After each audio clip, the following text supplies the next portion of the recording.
accidente del in itinere, que es eh, del domicilio al lugar de trabajo y viceversa, se puede...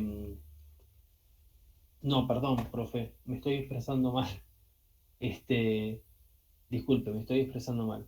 Es el in itinere y el accidente de trabajo dentro del lugar de trabajo. En uno actúa la SRT y en el otro actúa la ART.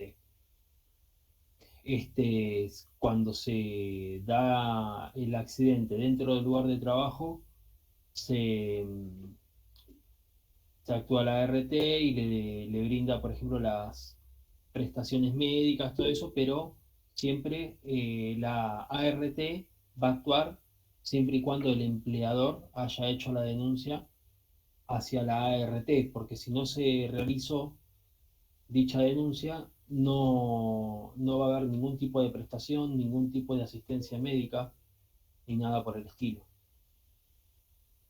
Qué interesante. Me encantó. Se ve que hay lectura acá, ¿eh?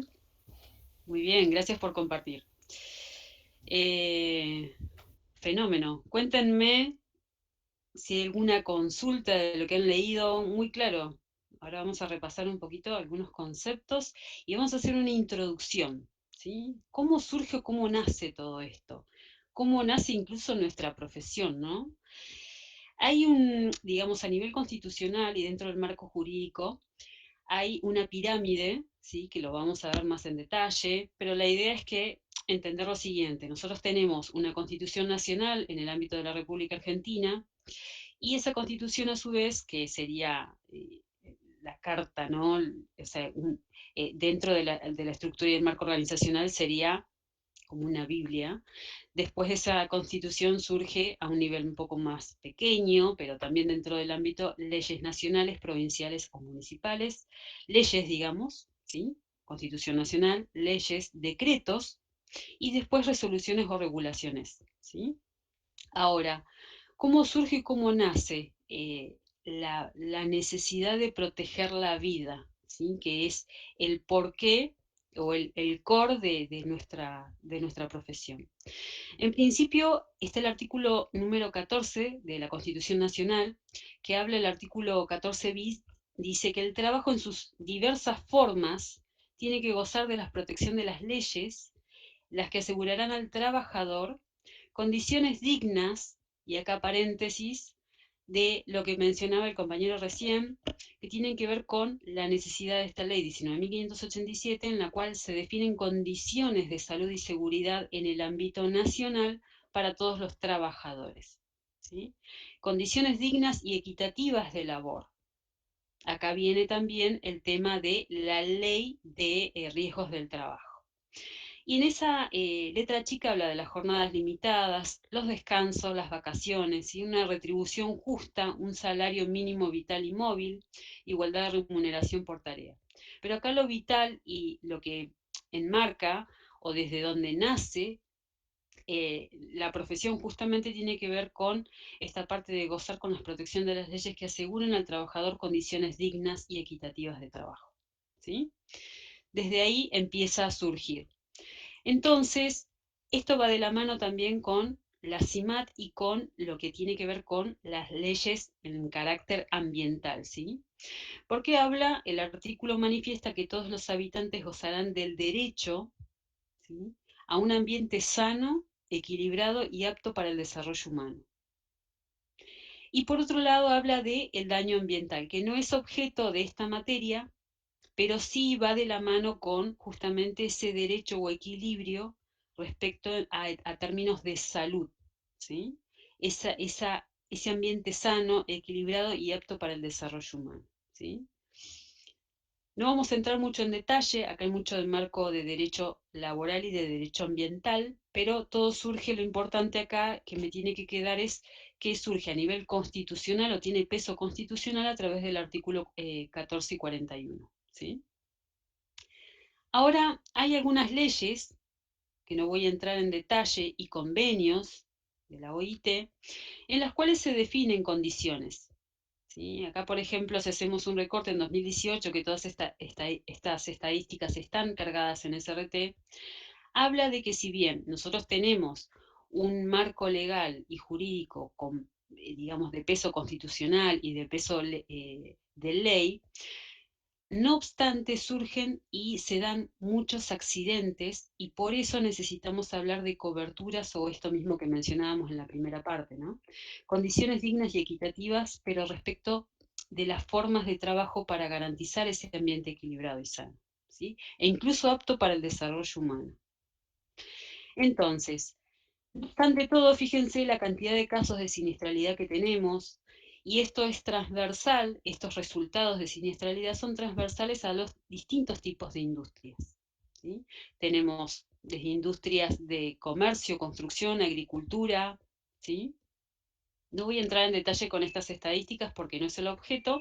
Vamos a tener una actividad práctica, dos actividades prácticas específicas para lo que es indicadores y de qué manera esos indicadores me alimentan un proceso y dónde tengo que tomar decisiones a partir de esos indicadores.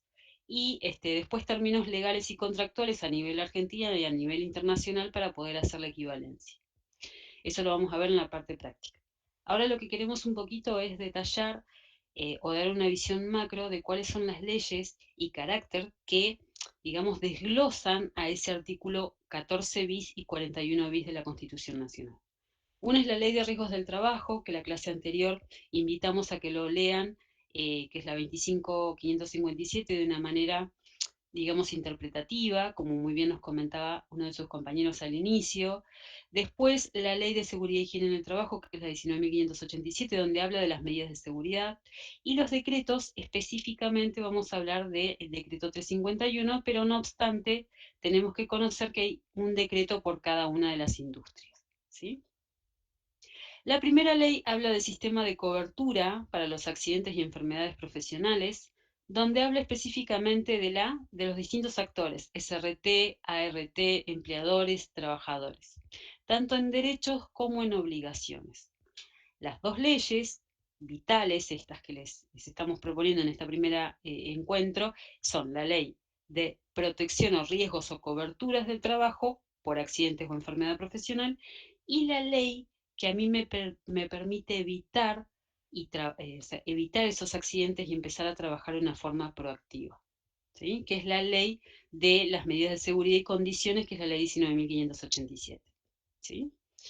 Acá hay fallo judicial, yo les quería entrar un poquito en el marco legal, porque si bien nosotros tenemos, se hizo un estudio en 2009 con una base de datos basada en 2007 y 2008, en la cual se mencionaba que por qué si bien tenemos estructura, instituciones como la SRT, ART y empleadores registrados, ¿por qué motivo, y teniendo un marco legal tan importante y desarrollado en Argentina, por qué siguen habiendo accidentes? ¿Por qué tenemos estadísticas de este tipo? ¿Por qué hay casos de siniestralidad tan altos? ¿Sí? Porque esto a su vez se traduce en qué coberturas tenemos o alícuotas tenemos según el tipo de industria. ¿Sí? En esa determinación, en ese análisis, lo que se hizo fue, bueno, en principio se determinaron que no todas las empresas registraban a sus trabajadores, las formas de registro eran distintas, los niveles de seguridad eran diferentes, ¿sí? Algunos datos de por qué no hay prevención, que una de las preguntas que se hicieron fue de la SRT, es un estudio de investigación específico de la SRT, indica que los datos arrojan que aproximadamente el 50% de los accidentes ocurre entre el primer y 10.º día de baja del trabajo, que de esto es donde surgen a partir de qué día tiene cobertura el empleador y a partir de qué día comienza a, digamos, pagar o abonar el servicio, digamos, los saberes mensuales, una ART. Y el 50% de accidentes tienen más de 10 días de baja. Acá hay una diferencia, que ahora lo vamos a ver más en detalle, con estos indicadores o primeros resultados que surgen, ¿sí? Algunos detalles que yo les voy a ir dejando de esta investigación, que lo vamos a poner en PETCO, ¿sí? Y otra de las preguntas que se dieron en ese análisis o estudio es ¿por qué sí a la prevención? ¿Por qué es necesario prevenir? ¿Sí? En principio nosotros vamos a tener este punto. Una actuación, un ámbito de intervención proactiva o preventiva en un proceso que es continuo, porque ¿Con esto qué les quiero decir o a qué voy? A que no es suficiente o las estadísticas están arrojando como valores o datos importantes que no es suficiente con tener un marco legal regulado y demás, porque además de eso, o sea, e incluso las condiciones en las que se está trabajando no son todavía suficientes como para asegurar que esta tendencia de accidentología baje. ¿Qué les quiero decir con esto? Que es un proceso continuo, la prevención, y en ese proceso continuo de prevención es donde se revisan todos los marcos legales. ¿Esto por qué se los digo? Porque a medida que vayamos ahora repasando y entrando a cada una de la normativa legal, van a observar que hay puntos, como les comentábamos en aquella primera clase, en los cuales se van definiendo parámetros un poco más restrictivos y necesarios, pero en función a estos indicadores que vamos viendo, ¿sí? Este proceso continuo en el que interviene seguridad y el cual es el core de la actividad diaria de un profesional tiene que ver con detectar el riesgo. Y acá el concepto de riesgo, que es otra materia, no es justamente seguridad, habla de la probabilidad y la siniestralidad que tenemos, ¿sí? Ese detectar el riesgo es vital para poder identificar y conocer a qué está expuesto mi trabajador, ¿sí? Y acá un paréntesis, como herramienta de detección está el RGRL, está el RAR, ¿sí? Les van a ir sonando ese tipo de requerimientos legales de cumplimiento para el empleador. Esa detección de riesgo me permite evaluar el nivel de riesgo, en los cuales hay distintas herramientas, entre ellas métodos como la matriz de cuantificación del riesgo, ¿sí? Y después, otra de las herramientas puede ser un ATS, una identificación de peligros y riesgos, ¿sí? Evaluarlo, cuantificar. Y después establecer las medidas de control. Estas medidas de control, en las cuales el marco legal lo menciona, hay muchas que, dependiendo del tipo de detección de riesgo y evaluación, es donde yo voy a aplicar mis medidas de control. Estas medidas de control tenemos medidas que son preventivas, medidas proactivas o medidas en algunos casos reactivas, ¿sí? Hasta ahí lo voy a dejar. Entonces, prevención de riesgo, ¿no? Uno de los puntos en los cuales quiero hacer una distinción acá, la ley habla de comité mixto de salud y seguridad, porque en una actividad de seguridad, higiene o profesión, se habla de equipos multidisciplinarios con distintos actores que nos permitan identificar y poder atender o actuar sobre la prevención de estos riesgos, ¿sí? En una de las herramientas o instrumentos legales que tenemos en Argentina tiene que ver con el Comité Mixto en Salud y Seguridad. Este comité mixto se aplica, por ejemplo, en Rosario y en la Ciudad Autónoma de Buenos Aires, incluso provincia de Buenos Aires, es un requerimiento obligatorio, pero no así en la ciudad de Neuquén, en la provincia de Neuquén, ¿sí? Si hacemos un paralelismo, diferencias entre, por ejemplo, Rosario y la ciudad de Neuquén, tenemos que este comité mixto, si bien es obligatorio, en el caso de Rosario, no así en Neuquén, es un instrumento legal e incluso de prevención que aporta mucho valor porque tiene que ver con decisiones consensuadas entre empresas, trabajadores, en los cuales ese comité mixto les permite de alguna manera regular cuáles son y dónde actuar en estas medidas de control, ¿sí? ¿Por qué les quiero decir esto? Porque no obstante, habiendo un marco legal tan intenso, o sea, con tanto peso, los valores de estadística o los accidentes requieren no tan solo eso, es como que no es suficiente un marco legal o un procedimiento para poder atender y prevenir los riesgos del trabajo, ¿sí? De hecho, las alicuotas van en aumento tendencia ascendente, ¿sí?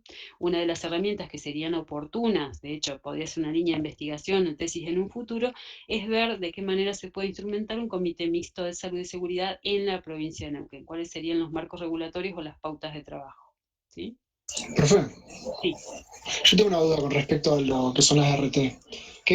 ¿Cómo se determina qué valor de alicuota debe pagar el empleador y en base a qué? Y si tiene una especie de obligatoriedad en qué tipo de seguro le corresponde a sus empleados. Bien.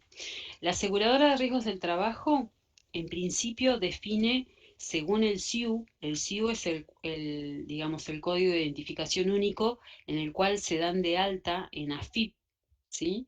En AFIP hay un listado de categorización con un código de identificación que se llama SIU, por ejemplo, en la industria de la construcción tiene un determinado SIU, y ese SIU me permite a mí ingresar en ART en los cuales ya está parametrado, o sea, está justamente listado cuál es la alícuota dentro de la industria, construcción, por ejemplo, si me di de alta como constructora, para empezar a pagar una alícuota mínima. Esa alícuota mínima la determinan año a año y se va actualizando, ¿sí?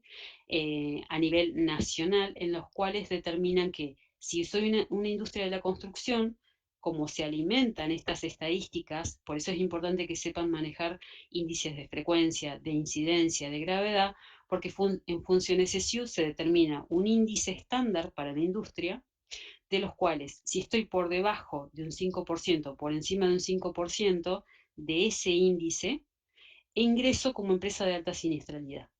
Si soy una empresa de alta siniestralidad, puede estar por encima o por debajo, con solo tener un caso fatal en el año, ya ingreso como empresa de alta siniestralidad. Entonces, si cumplo esas condiciones, a partir de esa alta siniestralidad y de la cantidad de empleados, de la lista de empleados asegurados, es el cálculo de alícuota que va a generar ART para el pago de esa cobertura de riesgos del trabajo, en los cuales yo también me di de alta. El profe, la clase anterior les comentaba esto de que importante es definir el RAR, el relevamiento de agentes de riesgo, porque si yo declaro como asesor profesional de una empresa que me contrate, declaro que tengo cierto nivel de riesgo o de ruido en función a estudios o listado de sustancias cancerígenas en función a, digamos, las propiedades o la especificidad de alcance de la empresa, si declaro que tengo ese riesgo, esa alícuota también se va a modificar en función al riesgo declarado. Entonces son distintas variables. Es la cantidad de personal que listo en mi programa de seguridad o que acoplo como listado de personal a esa aseguradora de riesgos del trabajo. Por eso es importante que estén de altas o sea un trabajo en blanco, si se quiere, o registrado. Ese trabajo registrado me dispara automáticamente la necesidad de contar con una cobertura de riesgos del trabajo. Ese listado de personal más los agentes de riesgo del trabajo, que es justamente lo que detecto como riesgos del trabajo, me da una evaluación o cuantificación de esa cobertura que tengo que tener para ese riesgo. ¿Por qué? Porque esa declaración que hago año a año me permite a mí identificar y disparar todos o activar aquellos exámenes periódicos para los cuales ART tiene que monitorear a mi personal que está cubierto con ese riesgo para poder detectar si puedo llegar a tener o no enfermedades profesionales. ¿Sí? Es todo un sistema de gestión que se va activando en función a este inicio o, en principio, detección del riesgo y evaluación del riesgo. Esta detección de riesgo tiene que ver con hacer ese relevamiento y esta evaluación de riesgo tiene que ver con tener estudios técnicos que a mí me permitan determinar que una de las medidas sería, por ejemplo, hacer exámenes periódicos al personal que tengo afectado con cierto nivel de riesgo de vibración. ¿Sí? Entonces, respondiendo un poco a la pregunta de, no recuerdo el nombre, Yo, profe, Jeremías. Jeremías, es cómo determina esa alícuota de ART, se determina en función a la cantidad de, primero, a la categorización de empresa que tengo, si es una empresa de construcción o un comercio general, ¿sí? Ya me da una cuantificación de riesgo. Después, según el listado de personal que tengo cubierto y según los agentes de riesgo en los cuales mi compañía tiene afectado o, digamos, incorpora ese personal como exposición, ¿sí? Son varias variables. Bien, y eso se va actualizando, ¿sí? Hay una ley de actualización. Lo que nosotros, justamente en nuestra profesión, lo que no queremos es que hayan accidentes de trabajo. Entonces, nuestro objetivo es trabajar previamente a eso.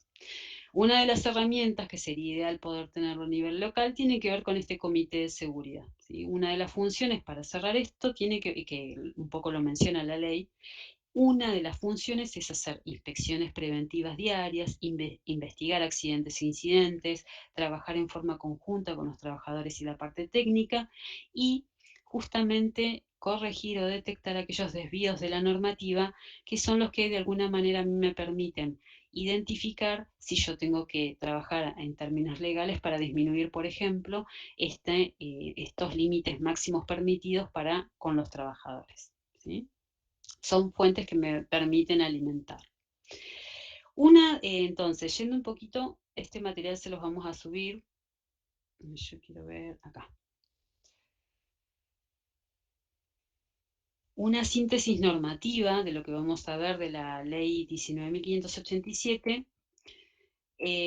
Van a ingresar a Infolec. Vamos a hacer el ejercicio enseguida. Van a ingresar acá, Infolec.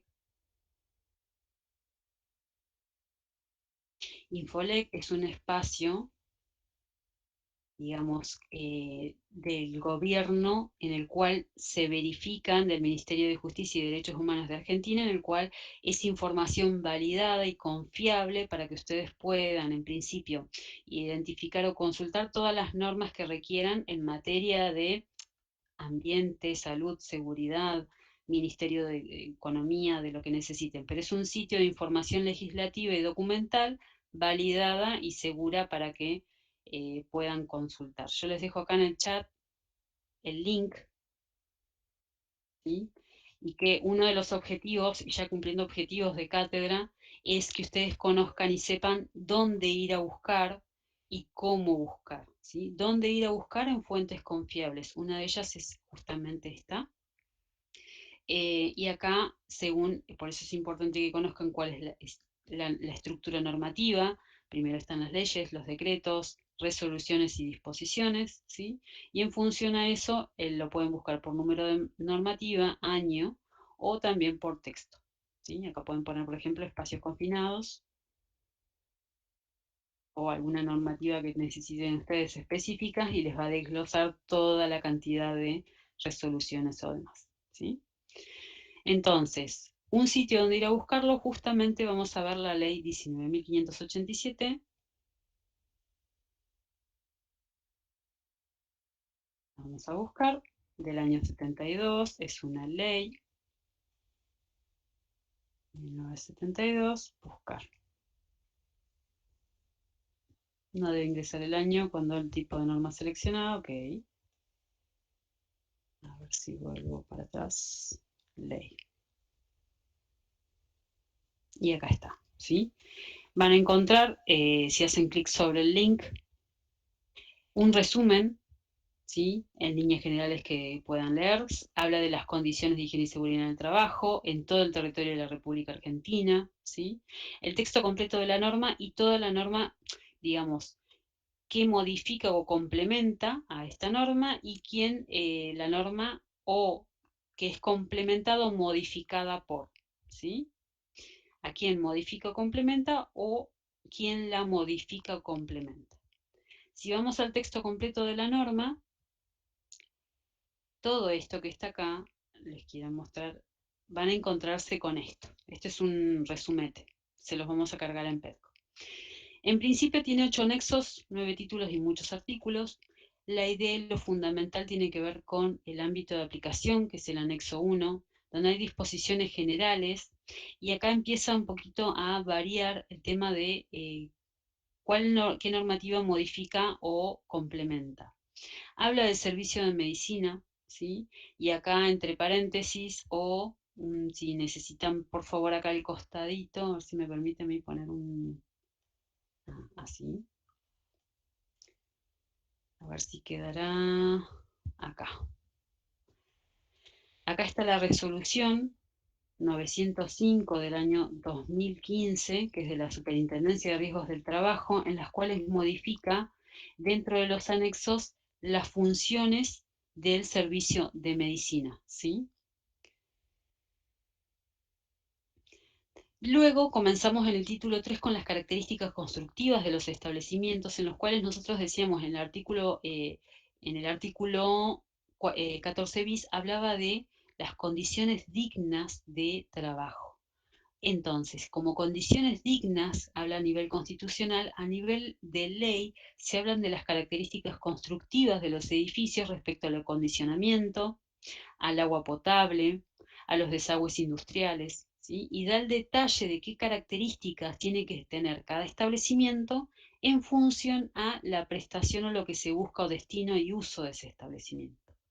Por ejemplo, si hablo de un establecimiento de tipo taller, van a ser características constructivas a los de, por ejemplo, un sitio de almacenamiento de productos químicos, ¿sí?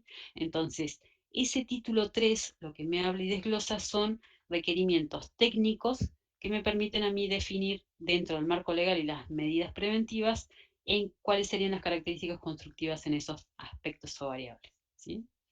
Luego habla de las condiciones de higiene, y acá me voy a detener un poquito, porque la idea no es leer artículo por artículo, sino que darles Profe, un... Sí, discúlpeme la interrupción. sí, ¿Podría dar un ejemplo de característica constructiva? sí. Por ejemplo, si vamos a características constructivas de establecimiento y definimos como establecimiento un ¿Un taller depósito, mecánico? un taller mecánico, por ejemplo, yo O justo sea, tengo... sería un lavador de ojos, por ejemplo, en caso de entrar en contacto con el combustible o la grasa y todo eso. Eso sería una Correcto. característica constructiva. Tiene que ver con, en realidad con características constructivas, tiene que ver con, en este punto, el acondicionamiento de un lavaojos que sea justamente equipado con agua potable, además hacerle, digamos, todo, tiene que estar La las conexión. características constructivas tienen que ver con de dónde están conectados o de dónde digamos, provee de agua potable a esa instalación, cómo están las instalaciones, justamente habla de los planos, eh, el desagüe industrial. Por ejemplo, si hablamos de un car wash, ¿sí? Que es un establecimiento que me permite a mí poder hacer esta actividad de lavado de vehículos, tiene que tener un sistema de desagües industriales que responda a las características constructivas definidas por el título 3. Ah, ¿Sí? perfecto. Se habló, por ejemplo, de una instalación que está destinada para el almacenamiento de productos químicos.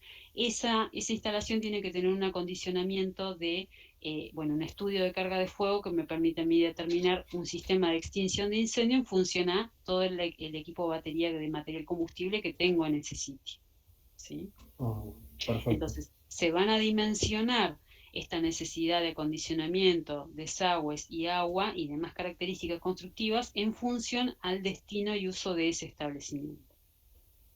¿Sí? Bueno, gracias, profe. No, por favor. Condiciones de higiene, me sirve mucho tu observación, así les voy dando algunos ejemplos para ser más clara. Condiciones de higiene, por ejemplo, tenemos lo que es carga térmica, ¿sí? Y en este caso podemos contemplar los distintos, según la dispersión geográfica de Argentina, la necesidad de carga térmica que se va a tener, por ejemplo, de trabajos en intemperie o interno en las instalaciones, según el clima y las características específicas de cada lugar. Por ejemplo, si hacemos soldaduras, cuáles son las condiciones de higiene para esa carga térmica, o incluso si trabajamos en una planta, una central térmica, ¿sí? Ahora, contaminación ambiental tiene que ver con, carga térmica, hay valores definidos de carga máxima y mínima según condiciones específicas o variables, ¿sí? Se hacen estudios de carga térmica y se determina cuáles son los parámetros en los cuales, que ya está definido por ley, en los cuales la persona no va a tener afecciones a su salud. Estas características y condiciones de higiene del título 4 son aquellas que se requieren activar como estudios. Otra de las ramas de la higiene y seguridad tiene que ver más principalmente con higiene, ¿sí? Tiene que ver con estudios de carga de fuego, estudios de contaminación ambiental, de radiación, de ventilación, iluminación y color, y ruido y vibraciones, ¿sí? Acá, en la normativa que yo les voy a dejar, cargada en PETCO, y si vamos a un detalle un poquito más claro, ¿sí? Les hablo y les determino cuáles son, en principio, bueno, definir la protección del trabajador, eliminar o disminuir esas fuentes o agentes de riesgo, proteger el ambiente y el entorno laboral, que es vital, y proteger al trabajador o producto. ¿Sí? Entonces acá estamos viendo, esto es más higiene que seguridad, ¿sí? Por eso no quiero entrar mucho, pero hay material para poder brindarles. Quiero ser clara con esto. Nosotros definíamos en aquel primer punto de poder detectar los riesgos, ¿sí? Estos riesgos y peligros tienen que ver con distintos agentes agresores, que son agentes higiénicos, físicos, químicos o biológicos, en los cuales tengo que saber detectarlos para poder determinar qué medidas preventivas o dentro de qué parámetros vamos a asumir un cierto riesgo, ¿sí? O no, o lo disminuimos. Entonces, físicos, por ejemplo, tenemos el calor, ruido, vibraciones, iluminación y radiación. En químicos tenemos todo lo que es aerosoles, partículas. Y en biológicos, virus, bacterias, hongos y parásitos, ¿no? Por ejemplo, el COVID sería un agente agresor higiénico de tipo biológico, ¿sí? Entonces, según el tipo de agresor o agente de riesgo laboral, es qué estudio dentro de las condiciones de higiene, por eso les digo que esto es más higiene que seguridad, van a disparar como, digamos, estudios de cuantificación respecto a la variable térmica de contaminación, radiación que tengo que analizar. ¿Por qué es importante este estudio y estas condiciones de higiene?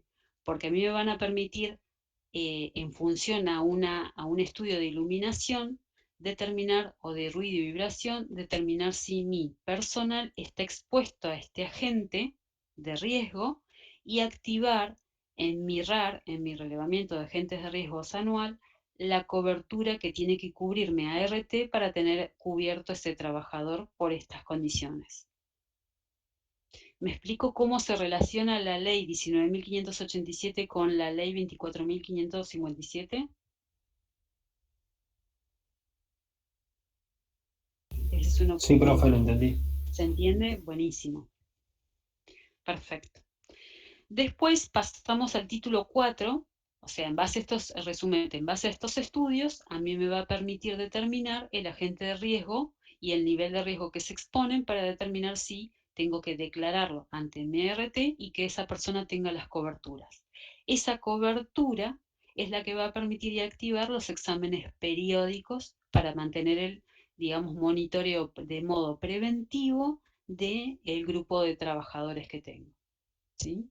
Es como que voy sacando fotos a medida de que avanza la calidad de salud en función a estos exámenes periódicos.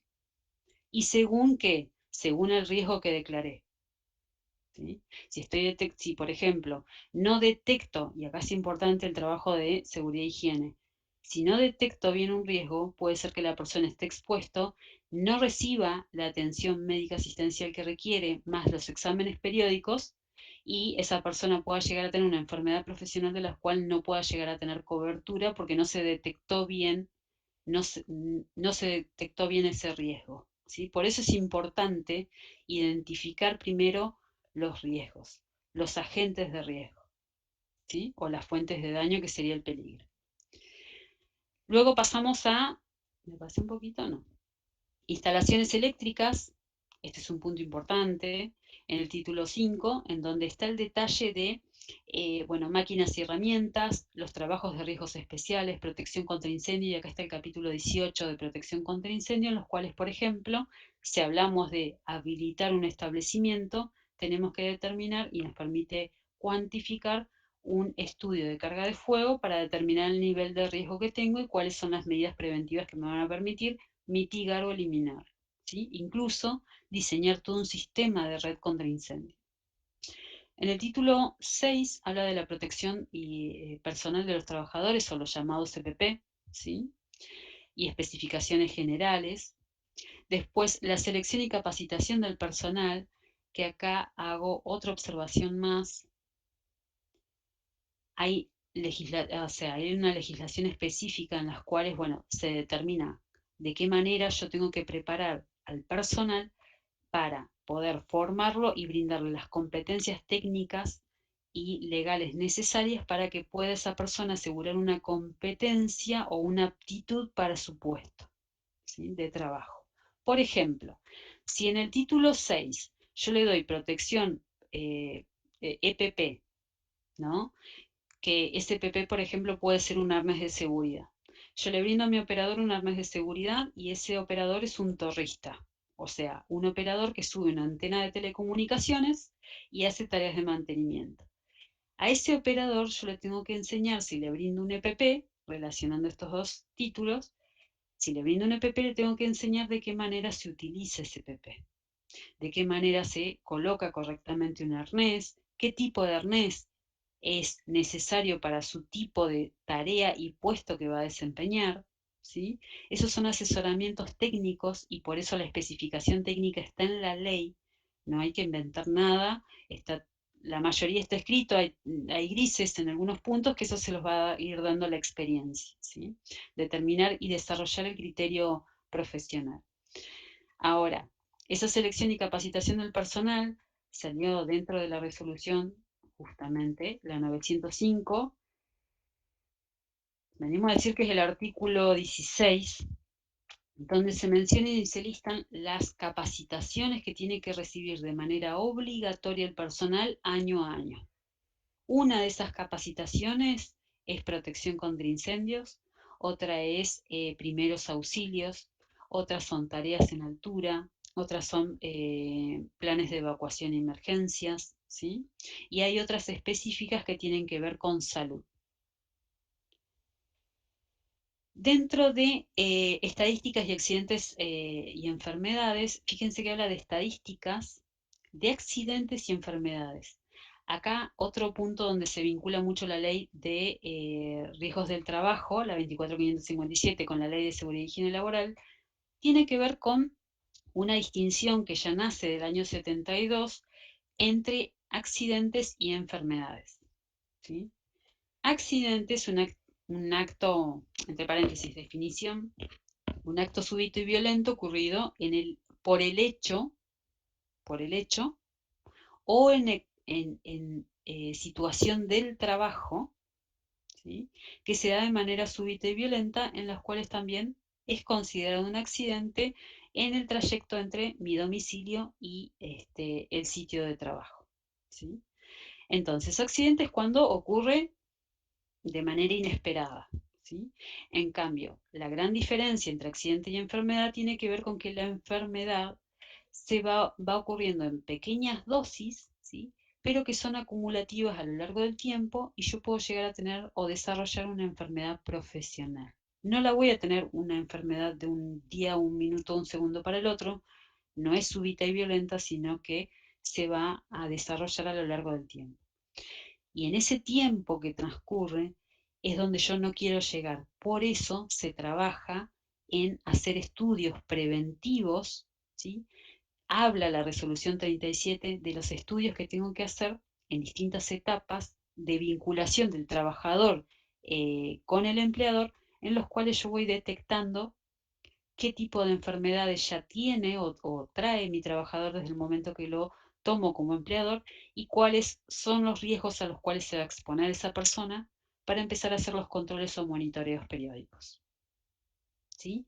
Y estas estadísticas, que es un poquito uno de los prácticos que vamos a desarrollar más adelante, tienen que ver con poder administrar, primero, entender en términos conceptuales qué es un índice, qué información me brinda ese índice, cuáles son los parámetros en los cuales mi empresa, como empresa constructora o del agro o de la industria que sea, estaríamos bien porque no tenemos accidentes dentro de este marco que se define, o sea, no estamos dentro de un programa de alta siniestralidad, que eso es a lo que no se quiere llegar, pero hay situaciones en las cuales quizás nos llaman para poder sacar una empresa de alta siniestralidad, puede pasar. Entonces, estadísticas me permite a mí conocer a través de todos aquellos reportes que tiene la compañía y en función a lo que está definido a nivel Argentina o de otros países, siempre cumpliendo con un indicador que a mí me permite, ese indicador, dentro de las variables que se definen, poder comparar una Argentina con un país país diferente o con un sitio específico o con una actividad específica. Esos indicadores son variables que me permiten comparar. Por eso es importante conocer qué puedo comparar con qué habla de qué, ¿sí? Eso lo vamos a ver más adelante. Y estudiar un poquito por qué se siguen dando estos accidentes, ¿no? Fíjense la cantidad de instrumentos que tenemos para trabajar en seguridad y no obstante así se siguen desarrollando accidentes y enfermedades profesionales. Los plazos, modificaciones y sanciones que tiene, por ejemplo, si un empleador no entrega elementos de protección personal en los plazos que se definen o no brindan las capacitaciones. Y acá volvemos un poquito arriba, que tiene que ver con higiene, las condiciones de higiene de carga térmica, contaminación, radiación, ventilación. La ley 19.587 define anexos específicos para poder ingresar a estudiar cada una de estas variables y cuáles son los parámetros o inclusive métodos de medición estandarizados que me permite a mí determinar el nivel de riesgo de exposición. ¿Hasta acá alguna consulta, duda? ¿Se durmieron? Sí. Ahí en el chat pusieron un par de consultas. Ah, me encanta. Sobre enfermedades, me parece que era. Bien. Algo que también lo vamos a desarrollar más adelante. Sí. Gladys, ¿dónde está la consulta? Alicuota no la paga el 100%. Las alícuotas de RT, por ejemplo, tengo una consulta de Milagros. La alícuota no la paga el empleador al 100%, sí. Las alícuotas de RT sí, es como un seguro para el vehículo. Si tengo que contratar, porque me obligan, digamos, un seguro de accidentes vehiculares, si yo tengo el vehículo en la calle, es mi obligación pagar el seguro al 100%. Esa es la alícuota, ¿sí? Por ese riesgo de cobertura que tengo. Se identifican en estudios de rutina. Gastón, consulta. Acá dice, se identifican en estudios de rutina. ¿A qué área es referencia? No, o sea, más que nada, o sea, se lo realiza cada determinado tiempo a cada trabajador, más allá que o sea, más allá que a ese trabajador se lo cambie o no de puesto de trabajo para identificar si hay o no de una aparición de determinada enfermedad profesional, en caso de que se aparezca, tener un seguimiento de la misma. Sí, se hacen exámenes médicos, o sea, exámenes de rutina que se llaman exámenes periódicos, está específicamente en la ley, en la 37, es una resolución, en las cuales se definen según el puesto de trabajo, pero se hacen de manera anual o semestral, depende del tipo de riesgo y la declaración que hago ante RT, ¿sí?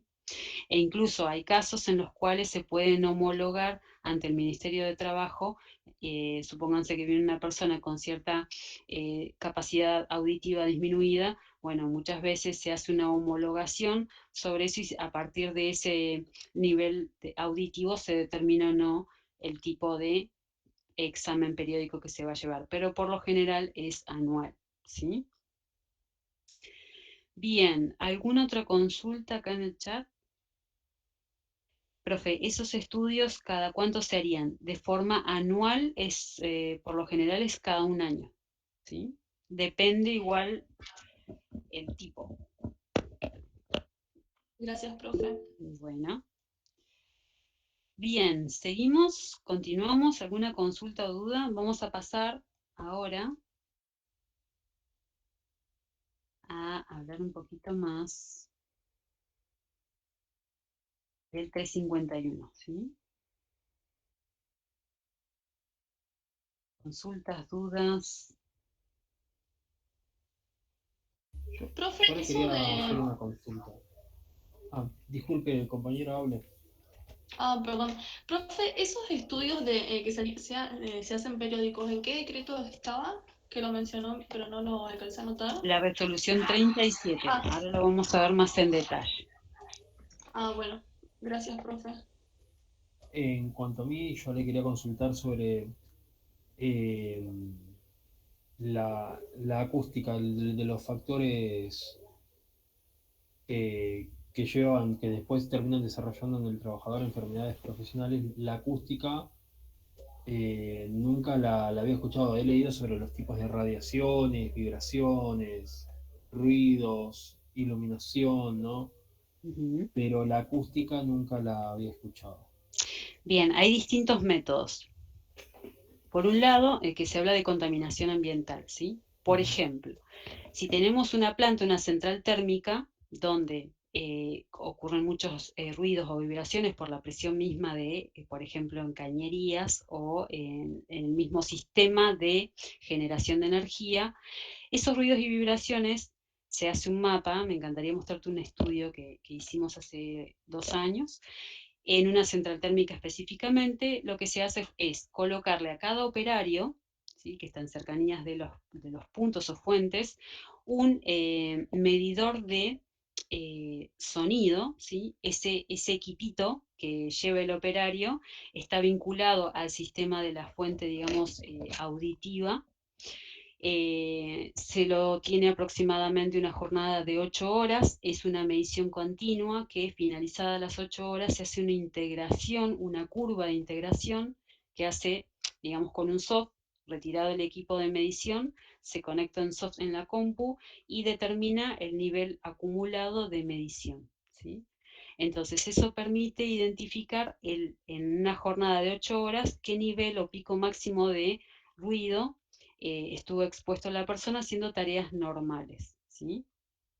Otra de las metodologías, eso es lo ideal, para mí es la curva integrada por operador, es lo ideal, pero también se hacen mediciones que son de tipo generales y puntuales en sitios en los cuales ya se conoce la planta, ya se conocen cuáles son los puntos donde mayor ruido se tiene, y son mediciones continuas en las cuales se va determinando el pico máximo que se tiene en los momentos de mantenimiento, en los momentos de parada de planta o de actividad continua de la planta, ¿sí?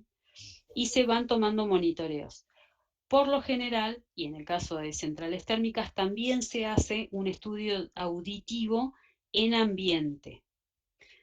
En ese ambiente lo que se determina es cuál es el ruido comunitario o hacia la comunidad, ¿sí? En este caso, eso es más que nada materia ambiental, no tanto de seguridad y salud laboral, ¿sí? Lo que nosotros estamos viendo en este momento tiene que ver con el ámbito laboral, o sea, dentro de la planta, ¿sí? Pero se hacen ruidos auditivos. Después, en alguna otra clase, les voy a traer esos estudios. O sea que se hace un estudio individual en el trabajador y uno general, el del Hay dos ámbito de trabajo. metodologías. La ley te permite las dos O metodologías. sea, si supera los 85 megabits, ahí ya se tiene que implementar se tienen que implementar medidas, ¿no? Correcto. En realidad los 85 se tienen que mantener. Si se mantiene, o sea, 85 es el máximo permitido, pero una jornada de tantas horas. Eso es lo que la ley define, ¿no? Si se mantiene por 8 horas, no es saludable. Entonces, en ese caso se requieren protectores para disminuirlo. O muchas veces se recurre a la reingeniería, que esas son las medidas preventivas. Recuerden, en riesgo siempre damos estos parámetros. Siempre hay barreras previas. La entrega de un EPP es la última barrera que tenemos para poder trabajar sobre un factor, una fuente de daño, ¿sí? Porque no puedo, previamente hay controles de ingeniería, hay rediseños, hay procesos, y el último paso es el EPP, la entrega de este EPP, ¿sí? Por eso esta materia es integral y es multidisciplinaria, por eso es importante el comité, ¿sí? En Neuquén no es obligatorio. ¿Hasta acá se entendió un poquito? Sí, profe, muchas gracias. Buenísimo. Vamos a compartir y focalizar, porque veo que hay muchas dudas sobre, acá está, todo este material se los voy a dejar en PEDCO, la ley 24.557. ¿Sí? Iba a arrancar con el decreto 351, pero me parece importante hacer este paralelismo entre la ley, ¿sí?, 19.587 y la ley de riesgos del trabajo. En principio, no les voy a leer todo esto, sino quiero que conozcan que el objetivo o el core de esta ley tiene que ver con la prevención y la reparación. La prevención, ¿por qué? Porque justamente es acá, en el sistema de riesgos del trabajo, en los cuales se empiezan a detectar o empiezan a dispararse estos estudios periódicos, ¿sí? De esa manera se trabaja en prevención. Y reparación es porque, ocurridos los daños, tengo que activar un sistema de reparación o cobertura para poder atender la salud de ese trabajador, ¿sí? Entonces, muchos de los puntos de los cuales les hablaba tiene que ver con esto, ¿sí? Habla de un compromiso real y primordial de justamente las empresas, las aseguradoras de riesgos del trabajo, y acá un poquito vamos a hablar qué roles y funciones tiene cada uno de estos actores en lo que se llama prevención, ¿sí? En principio, definir qué es un sistema de riesgos del trabajo, ¿sí? Dentro de la ley, el objetivo justamente tiene que, como objeto, prevenir los riesgos de la actividad laboral y reparar los daños ocasionados tanto por accidentes como por enfermedades profesionales, ¿sí? Desde un punto de vista médico, asistencial y económico. Esto es vital, ¿sí? Una vez que se activa, tiene esa cobertura médico-asistencial y económica también.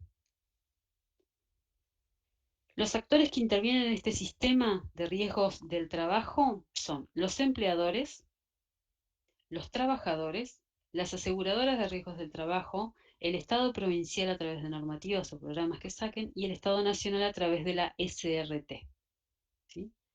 Entonces, cada uno, este team general del sistema de riesgos del trabajo, donde estos son actores que intervienen en ese sistema, tenemos roles y digamos, definidos por obligaciones y derechos dentro del marco de la ley, ¿sí?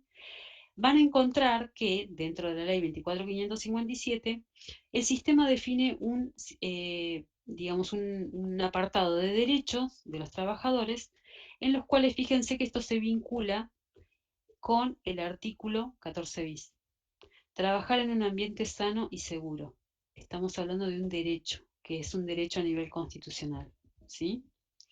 Por otro lado, conocer los riesgos a los cuales está expuesto el trabajador y el entorno, ¿sí?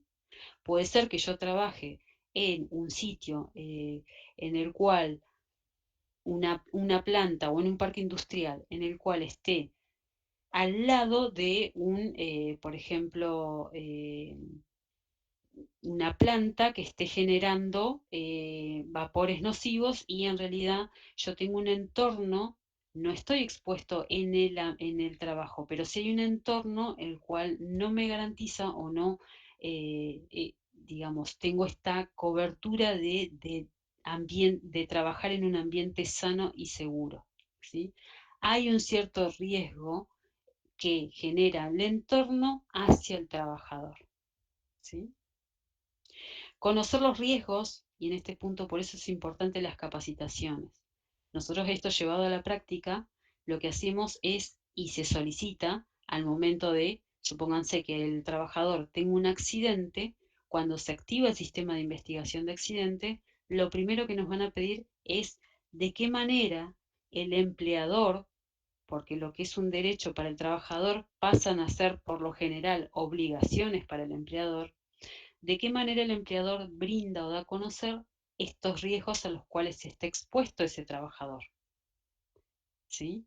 Entonces, uno de los registros que nos permite a nosotros identificar tiene que ver con ese registro de capacitación que firma mi trabajador y firma también el capacitador, ¿sí?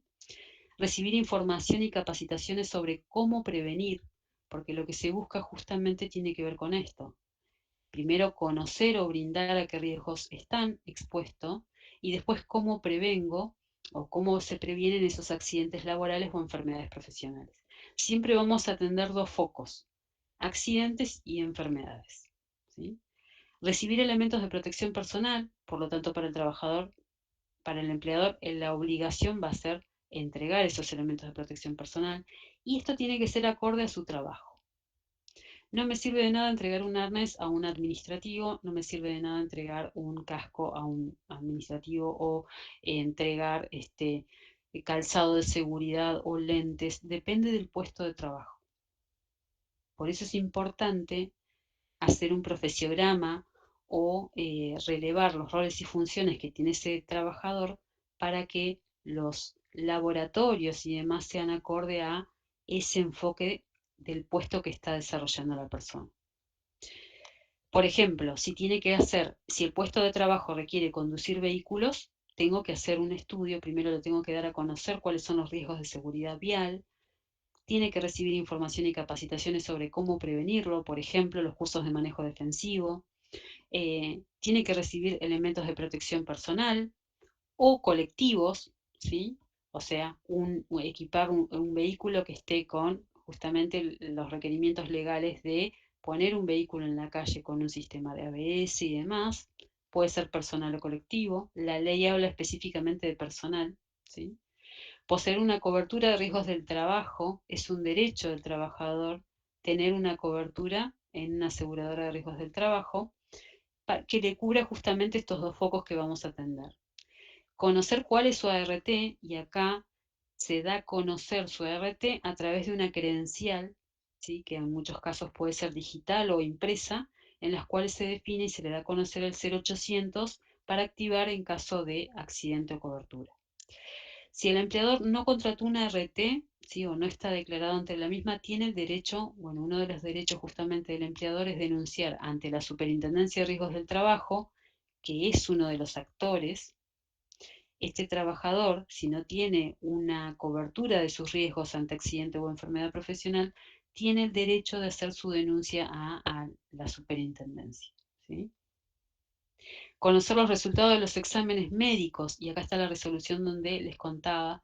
En la resolución 37 del año 2010 están definidos los estudios o exámenes médicos preocupacionales, periódicos, y en caso de egreso, algunos son obligatorios y otros no para el empleador o para el mismo trabajador, y conocer, digamos, cuáles son los resultados de esos exámenes, ¿sí?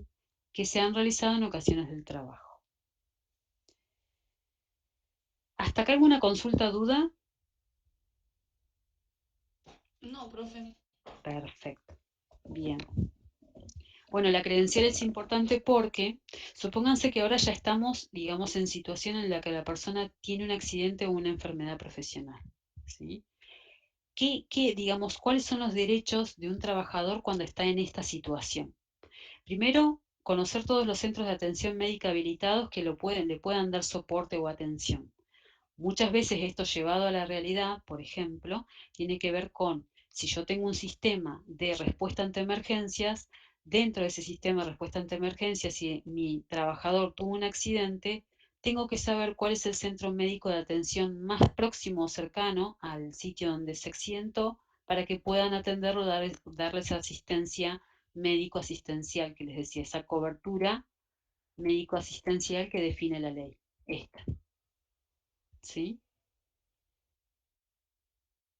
Entonces, dirigirse a su empleador, ART o centro médico habilitados para solicitar una asistencia o atención médica, ¿sí? Y justamente de la ART lo que tiene que esperar es una asistencia de forma a recibir atención inmediata, con asistencia médica, farmacológica, prótesis, ortopedia, rehabilitación en muchos casos, ¿sí? Ser trasladado a un centro asistencial en los cuales pueda tener esa cobertura. Y acá hablábamos anteriormente de, desde el punto, dice la ley 24.557, desde el punto de vista médico-asistencial, que es lo que hablábamos recién, y económico. Y acá con económico, la letra chica habla de las prestaciones. Lo vamos a ver más en detalle, pero me gustaría que vayan conociendo algunos términos o conceptos. Hablan de prestaciones médicas y dinerarias, ¿sí? Dinerarias tiene que ver con que una vez que un trabajador, bueno, acá lo dice claramente, recibir de la RT los pagos mensuales. Hay una fecha a partir de la cual, si la persona tiene, por eso es importante los indicadores o estadísticas. Los indicadores hablan, por ejemplo, de los días de baja o, en caso de accidente, cuántos días caídos tiene la persona por una afección o accidente de trabajo o enfermedad profesional. Por lo general se da de accidentes de trabajo. Entonces, en el año, supónganse, una persona tiene una caída en altura y tiene 3 meses de baja, entonces a partir del día hasta el día 10 lo tiene que abonar sus pagos mensuales de haberes, los tiene que abonar su empleador. Día 11 en adelante tiene que recibir su pago mensual de ART. Por eso es importante que ese trabajador esté cubierto, porque esas son las prestaciones dinerarias que le van a permitir a ese empleado poder cubrir sus, digamos, requerimientos o necesidades económicas, mientras tanto no pueda trabajar por el hecho de haber tenido ese accidente laboral. ¿Sí? O en caso de, digamos, si tuvo una lesión o un accidente laboral que, por ejemplo, lo haya dejado en una situación de incapacidad permanente, lo dice claro la ley, tiene derecho a ser indemnizado. Esas son las prestaciones que viene a definir la ley 24.557 dentro del punto de vista de cobertura médica, asistencial y económica. ¿Sí? Ahora, recibir del RT las capacitaciones por otra tarea en caso de no poder continuar con la que realizaba. Y acá, por ejemplo, la resolución 37 del 2010 habla de que si a una persona le tengo que definir o readecuar un puesto de trabajo, yo tengo que hacer un estudio, ¿sí?, de cómo está ese nivel de, digamos, salud o en qué condiciones está mi operador para poder brindarle otro sitio u otro lugar para que pueda desarrollar sus tareas, ¿sí?, que se llama readecuación de puestos. Para poder definir una readecuación de puesto hay todo un proceso administrativo que lo define la ley. Hay una comisión médica que incluso define este tipo de secuelas que menciona la ley o incapacidad permanente temporaria o no, ¿sí? Eso lo vamos a ver más en detalle. Lo único que me gustaría que se lleven de acá es qué coberturas se dan, médicas, asistenciales y dinerarias. Pero respecto a prestaciones dinerarias y médicas, ¿qué tipo de prestaciones? ¿Sí? Y es importante acá reconocer y ejercer el derecho de los trabajadores, bueno, justamente porque habla de ese artículo 14 bis que habla justamente de la calidad y, digamos, el derecho a un ambiente sano y además digno para trabajar, ¿sí? Por eso la persona tiene que conocer cuáles son los riesgos a los cuales está expuesto y cómo los previene, porque uno de los actores dentro de este sistema de riesgos del trabajo habla también e involucra al trabajador. Si yo, por ejemplo, como empleador, tengo la obligación de brindarle el EPP a mi trabajador tiene la obligación de usarlos de manera adecuada y mantenerlos para poder operar, ¿sí? Ahora, si no le brindo como empleador lo que define como derecho dentro de este marco de ley, entonces mi trabajador tiene y se activa un derecho para denunciarlo ante la SRT, por ejemplo. Es digamos, un sistema de riesgos del trabajo en los cuales estos actores comparten y están bien definidos cuáles son las prestaciones o derechos y obligaciones de cada una de las partes, ¿sí? Acá, siempre que tenemos derechos, tenemos obligaciones, ¿no? Entonces, en principio, una de las obligaciones que tienen los trabajadores es justamente denunciar ante su empleador o ART los accidentes o enfermedades profesionales que puedan surgir. Es una obligación, no es una alternativa a denunciarlos o no, es obligatorio, ¿sí? Cumplir con las normas de seguridad e higiene establecidas e implementadas por el empleador. Pero esas normas de seguridad e higiene establecidas e implementadas por el empleador tienen que ser conocidas por ellos, ¿sí? Comunicar situaciones peligrosas relacionadas al puesto de trabajo o establecimiento en general. Participar de manera obligatoria en las capacitaciones de salud y seguridad laboral, que están definidas esas capacitaciones, ya hay un listado de capacitaciones obligatorias para el empleador que el trabajador las tiene que tomar. Utilizar correctamente los CPP, por ejemplo, yo como empleador, si detecté en un estudio de ruido porcentajes o decibeles mayores a los definidos por ley, les puedo dar, por ejemplo, una protección endaural con una protección tipo copa, que tiene que ver con el EPP. Si esa protección endaural, por más de que yo se lo dé como empleador, no le explico a mi trabajador cómo usarlo, no estoy cumpliendo la ley, por más de que yo se lo haya entregado. ¿Por qué? Porque ese trabajador en principio tiene la obligación de utilizarlo como corresponde y mi empleador de brindarle las capacitaciones para asegurarme que lo entendió, ¿sí?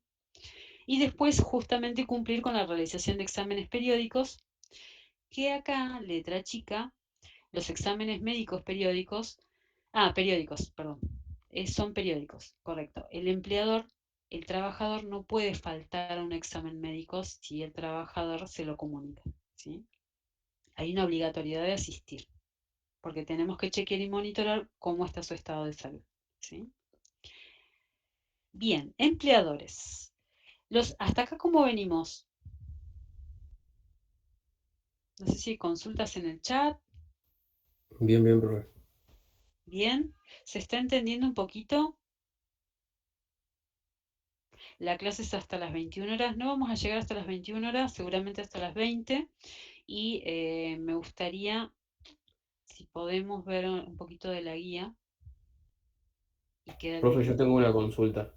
Buenísimo, Matías. Si el accidente o incapacidad que le queda al trabajador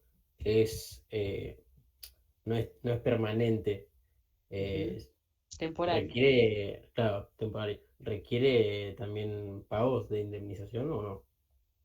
No. En ese caso, si vos tenés solamente se indemniza cuando es permanente, ¿sí? Y esa indemnización lo determina la comisión médica. Se abre una causa o un estudio en los cuales, a partir de estudios médicos, se determina el tipo de incapacidad, si es temporaria o permanente, y si es permanente, qué solución se debiera dar por parte del empleador.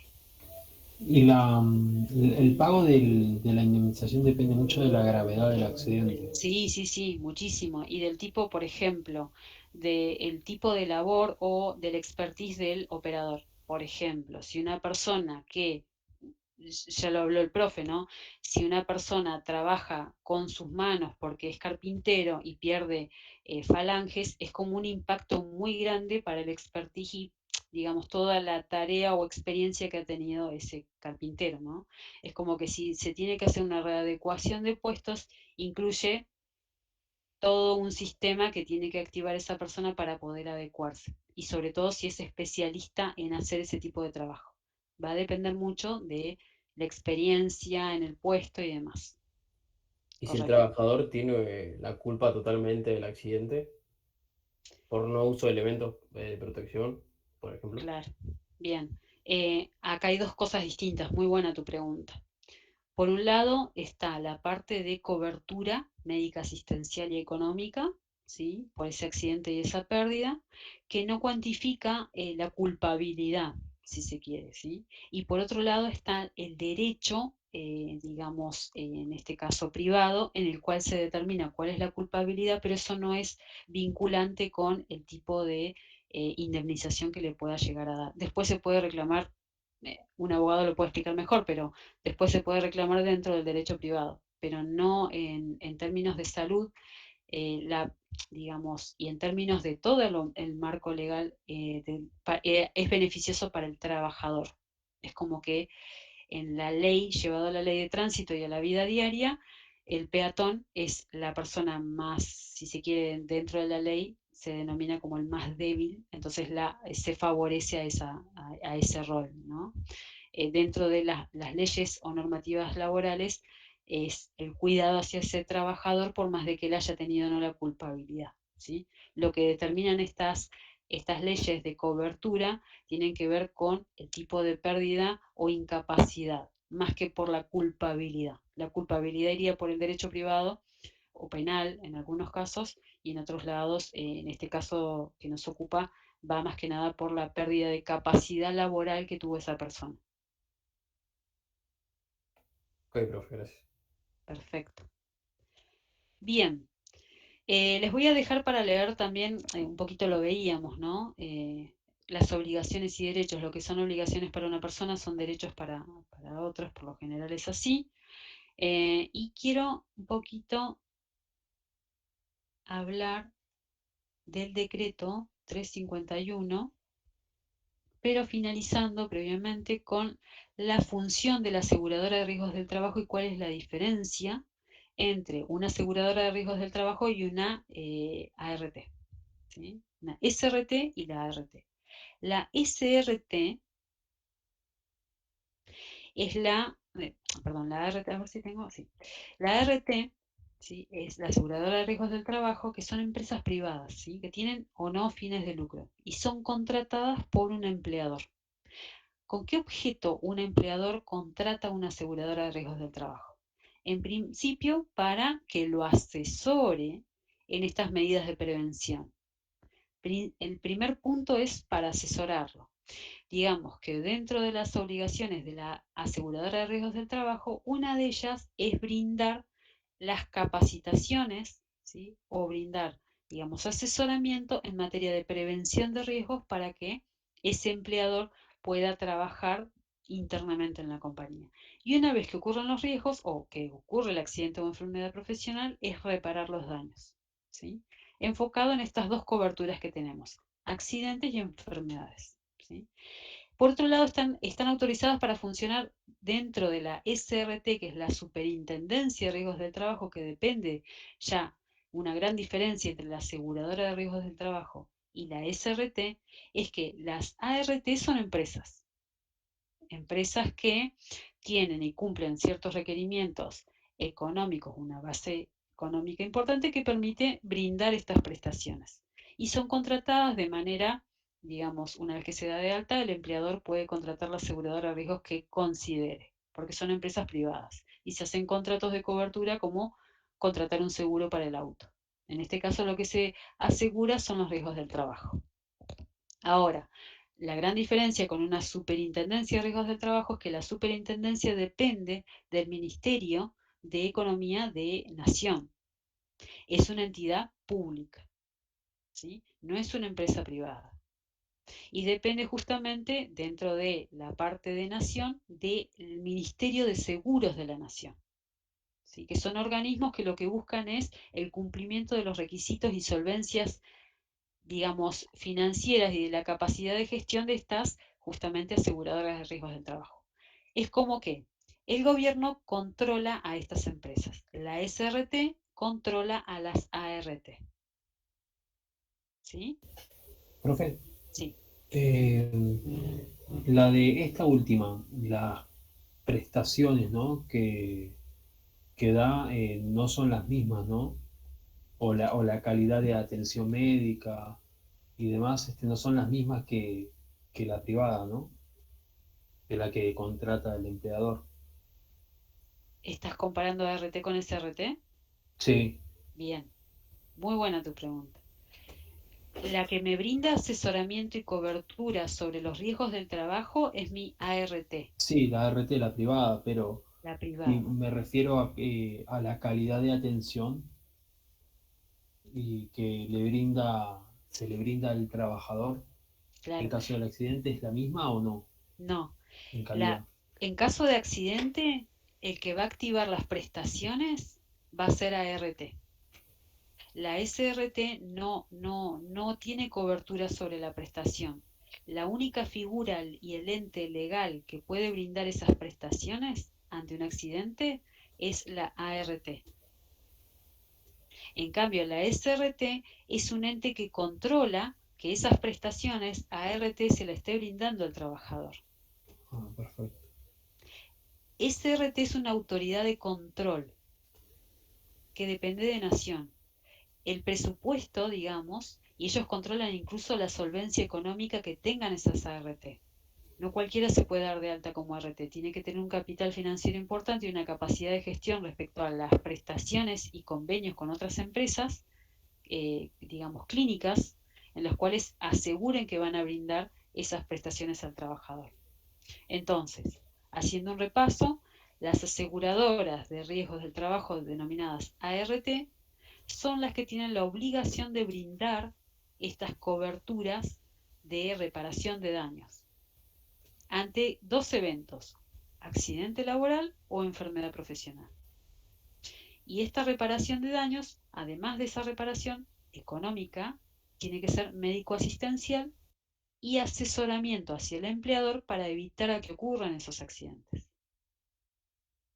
En cambio, la SRT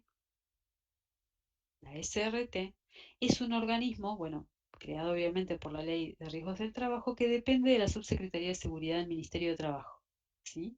El objetivo es garantizar que se cumplan los derechos de, digamos, mi grupo de trabajadores. O sea, el gobierno, o sea, la parte gubernamental, acá en la ley, vieron que en la ley, en la Constitución Nacional, nosotros tenemos que la obligación de que, digamos, el derecho del trabajador a trabajar en un ambiente sano y equilibrado. Bien, ¿quién tiene que primar y garantizar que realmente ese trabajador esté en condiciones sanas? La Superintendencia de Riesgos del Trabajo, que depende de Nación, o sea, es parte de una entidad pública, ¿sí? En cambio, ¿y cómo lo hace? Lo hace a través de las ART. Se asegura el aseguramiento o el efectivo cumplimiento de estos derechos de salud y seguridad del trabajador, lo hace a través de esas prestaciones y asesoramiento. ¿Que quién lo hace? ¿Quién es el que toma un rol activo? Las ART. Esas ART las contrata, y hay un contrato, ahí sí, empresa a empresa, entre ART y el empleador. Pero la superintendencia lo único que hace es monitorear.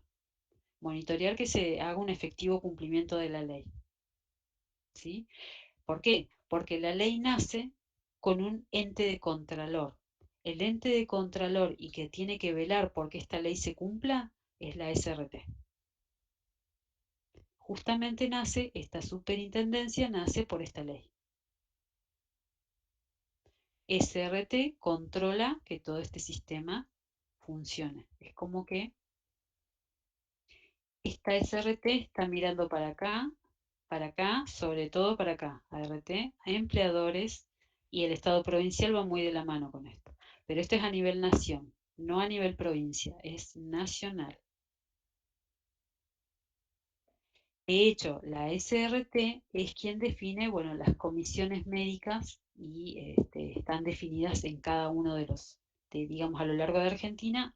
Y justamente la semana pasada se habilitó la comisión, habían 8 comisiones médicas en toda Argentina, semana pasada se habilitó una acá a nivel local, que es la número 9, ¿sí?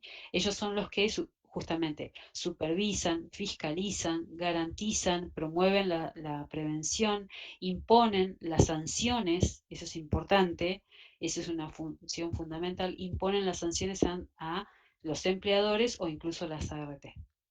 ¿Sí? Son como supervisan que esté todo, que funcione todo y se garantizan el efectivo cumplimiento. ¿Hasta acá se entiende? Sí, profe. Sí, profe. Sí, profe. ¿Vieron que tenemos un sistema divino de leyes bastante interesante, un paquete legal muy interesante? Bueno, quienes tienen que controlar todas estas leyes que se cumplan efectivamente justamente es la SRT. Es la autoridad de control, es el Estado. ¿Sí? El resto, como una aseguradora de riesgos del trabajo, es una empresa privada. El empleador es una empresa privada, ¿sí? Y que está supervisado y monitoreado por esta SRT. Entonces, ya vista la ley de 19.587, vista, bueno, acá esto es un detalle para ingresar a darle ejemplos concretos. Quiero mostrarles acá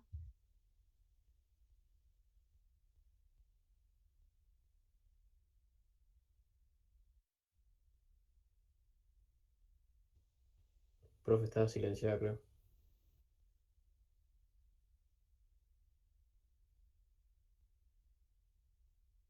No, profe, no se escucha. No. Tiene el micrófono apagado, profe.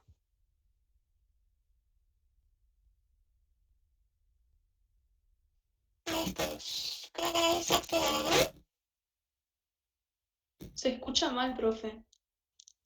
¿O soy yo? Sí. No, sí, se escucha mal. No se escucha, profe. Se escucha re mal.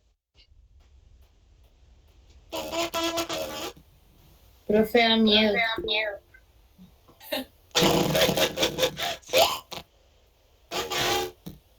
Escucha escucha como muy agudo. Está bien. Parece un monstruito.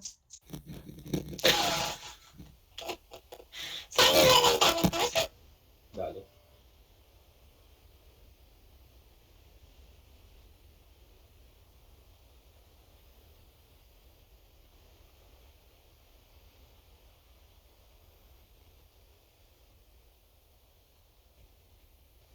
Hola. Ahora sí. Ah, genial. Ay, sí, ahora Se sí. escucha genial, sí. ¿Hasta dónde me igual. escucharon como marciano? Ay, se escuchaba. Toda la clase. Bueno, era para ver si estaban atentos. Vamos a compartir la última parte. El objetivo de hoy es hacer un repasete tipo resumen de la ley 19.587, dónde buscar material confiable, qué voy a encontrar en una normativa, qué voy a encontrar en otra normativa, ¿sí? Cómo surge y nace un poco todo el sistema, y repasar acá cuál es el objeto, qué es lo que se espera y de dónde nace eso, ¿no? Entonces, hasta acá, la ley 19.587, como la ley 24.000, lo que comprenden son normas técnicas, ¿sí? Son nuestros parámetros en los cuales yo me tengo que basar para poder el día de mañana definir que algo es requerimiento mandatorio para un empleador porque lo define tal ley. ¿Sí? Ya está definido. Por eso habla de normas técnicas. Las medidas sanitarias, precautorias, de tutela, que tienen por objeto siempre proteger la vida, preservar, o sea, prevenir, ¿sí? Y mantener la integridad psicofísica de los trabajadores. Acá justamente dice prevenir, reducir y eliminar los riesgos, pero primero tengo que conocer cuáles son los riesgos, ¿sí? Por los distintos centros o establecimientos o puestos de trabajo. Por eso el profesionalismo es vital. Estimular y desarrollar actitudes positivas respecto a la prevención de accidentes y enfermedades, ¿sí? Que se derivan de la actividad laboral. Y acá lo que me está diciendo es que tengo que hacer push o, digamos, trabajar de manera conjunta entre empleado, trabajador, ART, SRT y todo el marco legal que tenemos, todos los actores. Vamos un poquito al decreto 351, hasta acá alguna consulta, duda en el chat. Y con esto ya terminamos. No se asusten por este 80. ¿Vamos bien? ¿Consultas, dudas? Buenísimo. Bueno, acá un poquito con el decreto 351 del 79. Recuerden que la ley es del 72. La ley me decía el qué. ¿Qué tengo que hacer? Tengo que tomar mediciones higiénico-ambientales, tengo que proveer y capacitar a mi personal con EPP y capacitarlo en las normas técnicas, tengo que definir condiciones constructivas para el establecimiento respecto a las condiciones de agua potable, redes cloacales y demás, el sistema eléctrico. Hablaba mucho del tipo de máquinas, de equipos de herramientas con las cuales tengo que prever. Eso es lo que ¿qué?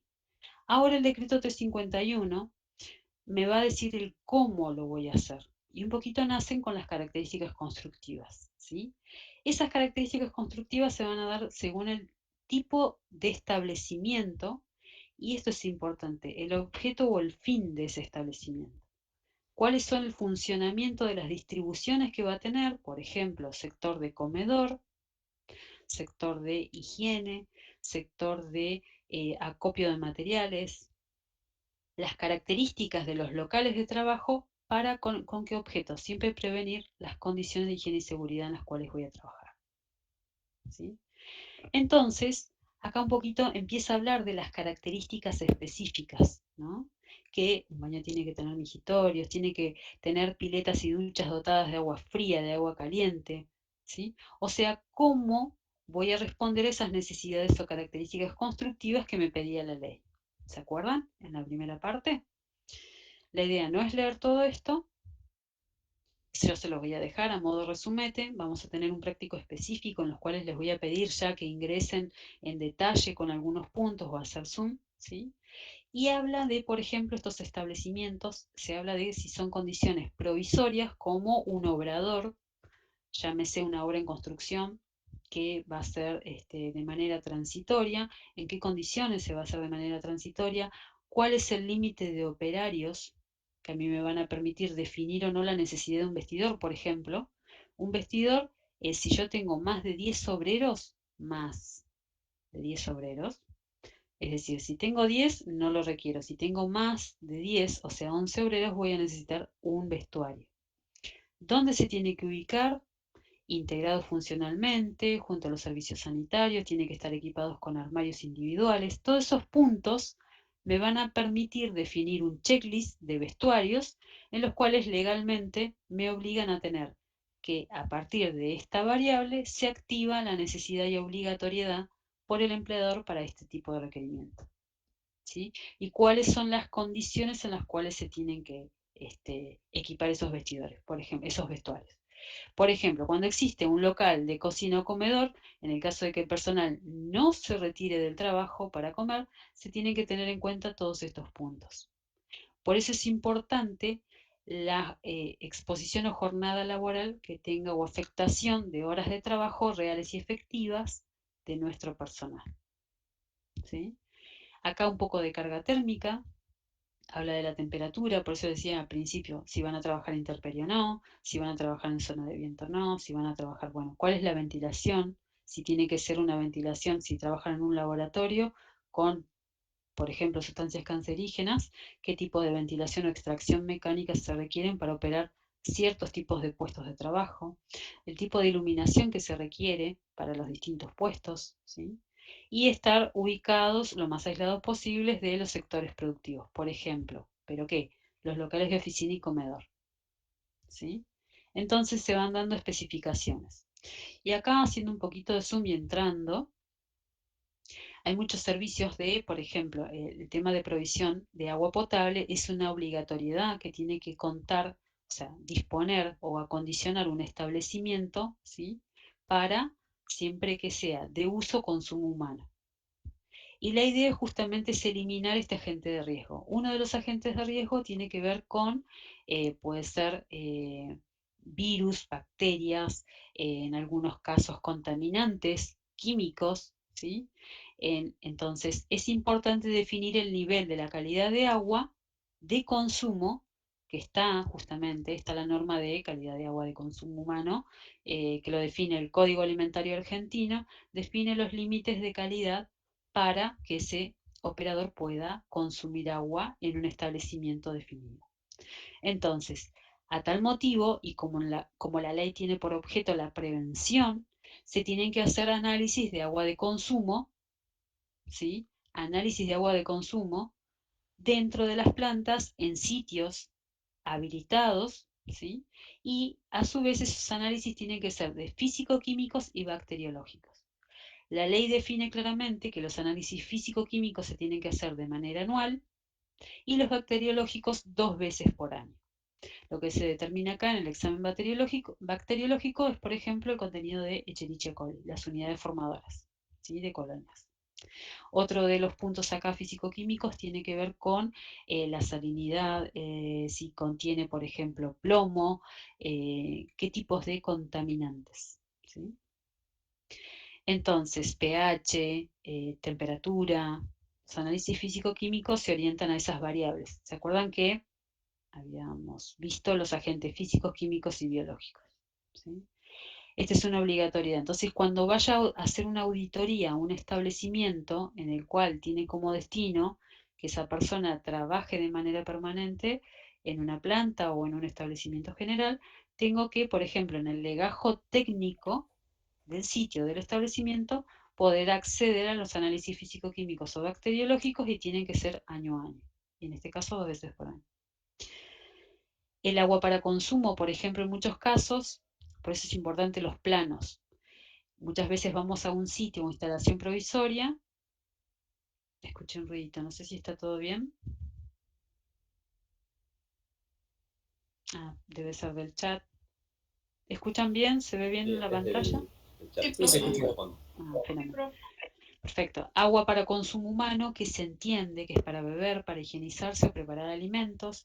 Hay muchos casos en los que, por ejemplo, obradores o sitios, o si vamos a Añelo, por ejemplo, a ver una planta o instalación provisoria, muchas veces colocan, en vez de hacer toda una instalación de agua para consumo, se colocan dispenser, donde hay un servicio que se contrata para dispenser de agua de consumo, y se conecta muchas veces solamente la cocina para agua de consumo. Pero el baño, por ejemplo, es conexión que la calidad de agua no es para consumo humano.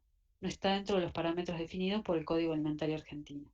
Entonces tienen que colocar, o la obligatoriedad de colocar, que no es agua para consumo. Se tiene que señalizar y se tiene que avisarle a la gente que no puede consumir ese tipo de agua, ¿sí?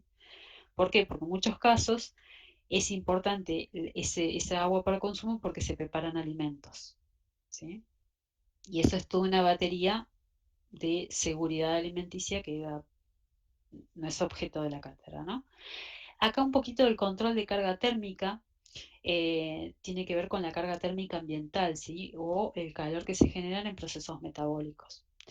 Entonces, lo que se determina acá es si el operador está expuesto a calores excesivos, ¿sí? O temperaturas por debajo de lo definido, de condiciones, digamos, hidrotérmicas adecuadas para que el operador pueda trabajar de una manera confortable. ¿Y qué medidas tengo que implementar? Recuerdan que una vez que detectamos el riesgo, lo evaluamos con un estudio serio, con instrumentos de medición que estén calibrados, y eso me va a arrojar una evaluación de mi riesgo que me permite compararlo, o hacer, digamos, sí, compararlo con el marco legal, que me dice el marco legal, bajo qué parámetros, y esto me va a permitir definir medidas. Estas medidas correctivas es lo que me permite a mí, los decretos ya tienen definidos cuáles son las medidas que tengo que implementar cuando estoy en una situación X, por ejemplo, de carga térmica. Por eso es importante que conozcan, cada vez que van a hacer un estudio, a qué normativas se tienen que referir. Las medidas correctivas, por ejemplo, para carga térmica ya están definidas: rotación del personal, entrega de equipos especiales, ¿sí? Colocación de barreras protectoras que impidan la exposición a agentes de calor. Esa es otra de las medidas, ¿sí? Entonces siempre lo que se trabaja es por sobre los procesos, por eso la rotación del personal, por sobre barreras de ingeniería que protejan la fuente de daño o que directamente aíslen el calor de mi operador. Y último, la entrega de ropa. Bueno, esto es una obligación, la entrega de ropa y equipo de protección personal, pero es la última barrera en las cuales tenemos que trabajar. Previo hay que trabajar en el resto, ¿sí? La idea no es leerles todo esto, justamente en contaminantes químicos o ambientes de trabajo hay una resolución específica, ¿sí? Que establece las concentraciones máximas permisibles, porque acá lo que yo tengo que hacer es, por ejemplo, en contaminantes químicos, se definen los parámetros máximos en los cuales puedo estar. Por ejemplo, en ruido son 85 decibeles, ¿sí? Bueno, justamente la resolución, la 295 del 2003, establece las concentraciones, pero para contaminantes máximas permisibles, ¿sí? Entonces, yo les voy a facilitar este material. La idea es que ustedes vayan leyendo y vayamos tratando esto. Les voy a dar una idea general, pero con el práctico van a ir pudiendo identificar, y de hecho esa matriz al día de hoy me sirve, yo estuve en el lugar de ustedes, y me sirve muchísimo para poder entender o identificar cuál es la normativa que tengo que consultar, o en muchos casos, normativa que se va actualizando, ¿sí? El control de radiaciones tiene que ver con dos tipos fundamentales, que eso va a depender mucho del origen, si es ionizante o no ionizante, ¿sí? En términos generales, por ejemplo, la radiación ultravioleta o visible es no ionizante, ¿sí? Por ejemplo, si tengo una exposición al sol. Ahora, ionizante sí tiene que ver con rayos X, ¿sí? Partículas que justamente desplazan los iones, entonces estoy expuesto a una situación, digamos, de exposición ionizante, como las placas o los puestos de trabajo que hacen radiografías y demás, ¿sí? Entonces, por ejemplo, para un puesto de trabajo de un radiólogo, yo tengo que declarar ante la ART que está expuesto a radiaciones ionizantes.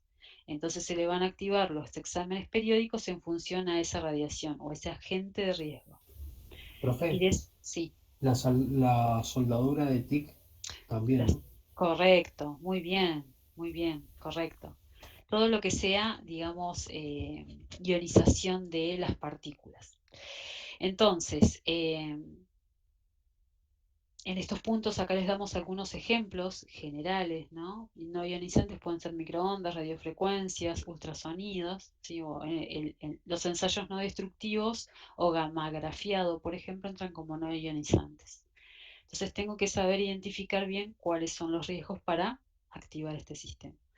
Ventilaciones, un poquito lo habíamos visto, lo que se busca es que sea de forma lo más natural posible, pero a veces en ambientes cerrados o, por ejemplo, en caso de espacios confinados, que es un término técnico, hay normativa específica de espacios confinados, se tienen que proveer condiciones ambientales que no perjudiquen la salud de mi trabajador e incluso las concentraciones de oxígeno o monóxido o digamos, gases como sulfídrico, los cuales me permite a mí conocer cuál es el estado de salud y dentro de la ventilación asegurar que sea un ambiente natural, ¿sí? O lo más natural posible. E incluso se determina y se establece la ventilación mínima de los locales según el número de personas y la actividad que se realiza, ¿sí? Iluminación tiene que ver con, bueno, justamente hay una tabla específica de niveles de iluminación. Se utilizan equipos calibrados o luxómetros. El luxómetro es un instrumento que me permite determinar la cantidad de lux que yo tengo sobre las superficies. Por ejemplo, para que ustedes tengan una referencia, hay tablas, bueno, justamente, donde se define en la tabla 2 del decreto 351 la intensidad mínima de iluminación. Si estamos en un puesto de trabajo, si analizamos nuestro puesto de trabajo ahora, de cada uno de nosotros, tendríamos que tener entre 300 y 700 lux de iluminación medidos con este luxómetro calibrado para poder hacer tareas en este horario, ¿sí? En las oficinas, en un puesto administrativo, como tengo que hacer justamente esta declaración de iluminación, tengo que hacer la medición y colocar. El valor normal que debiera encontrar es entre 300 y 700 lux, ¿sí? Que sería un edificio o un local para una tarea como justamente nosotros ahora, que estén estudiando ustedes, sería ideal tener entre 300 y 700. ¿Sí? Si, por ejemplo, trabajo con elementos, digamos, o a microscopio, necesito mayor intensidad de luz. Por eso depende mucho del puesto de trabajo. Ruido y vibraciones lo veníamos un poquito trabajando. Hay exámenes de audiometría, y estos son los dos que les comentaba. Hay dos formas de medirlo. Y esos instrumentos siempre tienen que estar calibrados. Por eso, el título 3 de la ley, es lo que les decía incluso la ley 19.587, trae el desglose de cada uno de estos anexos por separado para identificar qué me están pidiendo a través de la ley, y el decreto 351 me va a decir cómo lo tengo que hacer.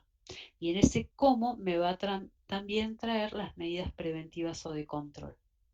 Siempre eliminar la fuente emisora de ruido es el paso 1 para eliminar mi fuente de daño o mi peligro, es lo mismo. Actuar sobre el medio, colocar barreras y aislar al trabajador es lo último que tengo que hacer, ¿sí? Son complementarias.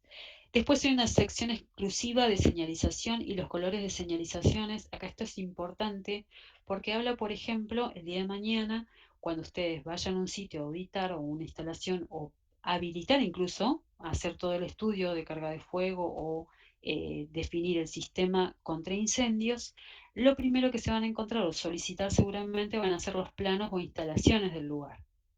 Esas instalaciones vienen con un layout o plano donde están definidas y señalizadas los colores de cada una de las cañerías o incluso la instalación contra incendio. Por lo general esas instalaciones contra incendio son de color rojo y las cañerías, bueno, de luz, de agua y de gas, en los planos se van señalizando en función y cada uno de esos colores me va a definir el tipo de instalación que tengo, ¿sí? De qué manera se van complementando o solapando estas instalaciones. Luego que viene mechado con esta señalización está la instalación de tipo eléctrica, que en esa instalación acá es importante dos tipos de riesgos. Uno es con contactos directos y otros indirectos, y cada uno de esos contactos tienen que tener sus aislaciones o protecciones específicas para cada uno de las exposiciones a riesgo eléctrico, ¿sí?